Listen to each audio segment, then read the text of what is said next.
ಈ ಸರ್ಕಾರದಲ್ಲಿ ನಾನು ಮೊನ್ನೆ ಒಂದು ರಿಪೋರ್ಟ್ ನೋಡ್ತಾ ಇದ್ದೆ. 2800 ರೈತರ ಆತ್ಮಹತ್ಯೆ ಈ ಸರ್ಕಾರ ಬಂದ ನಂತರ ಆಗಿರ್ತಕ್ಕಂಥದ್ದು. ಇದ್ರ ಬಗ್ಗೆ ಸರ್ಕಾರವೂ ಚಿಂತನೆ ಮಾಡಿಲ್ಲ, ಆ ರೈತರ ಬಗ್ಗೆ ಯಾರೋ ಕಾಳಜಿ ಹೊಂದಿಲ್ಲದೆ ಇರತಕ್ಕಂಥದ್ದನ್ನು ಕಾಣ್ತಾ ಇದ್ದೇವೆ. ಒಂದು ಸರ್ವೆ ರಿಪೋರ್ಟ್ ನೋಡಿದ್ದೇನೆ.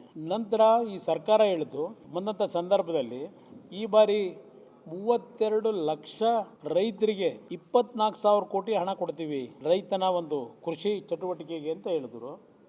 ಈ ನವೆಂಬರ್ ತಿಂಗಳಿನವರೆಗೆ ಸುಮಾರು 12,000 ಕೋಟಿ ರೂಪಾಯಿಗಳನ್ನು 14-18 ಲಕ್ಷ ಜನಕ್ಕೋ ಇಲ್ಲ 24 ಲಕ್ಷ ಇರಬೇಕು, ಹಿಂದೆ ಏನಿತ್ತು ಅಷ್ಟಕ್ಕೆ ಮಾತ್ರ ಸೀಮಿತ ಮಾಡ್ಕೊಂಡಿದ್ದಾರೆ. ಇದು ಈ ಸರ್ಕಾರ ಎಲ್ಲೆಲ್ಲಿ ವೈಫಲ್ಯತೆಗಳಿದೆ, ಜೊತೆಗೆ ಭ್ರಷ್ಟ ವ್ಯವಸ್ಥೆ ಅಂತಕ್ಕಂಥದ್ರ ಬಗ್ಗೆ ನನಗೆ ಚರ್ಚೆ ಮಾಡಲಿಕ್ಕೆ ಹೋಗಲ್ಲ. ನಾನು 20ನೇ ತಾರೀಕು ಮೇಲೆ ನಿಮ್ಮನ್ನು ಮತ್ತೆ ಭೇಟಿ ಮಾಡ್ತೀನಿ, ಸುದೀರ್ಘವಾಗಿ ಆಗಿ ಮಾತಾಡ್ತೀನಿ.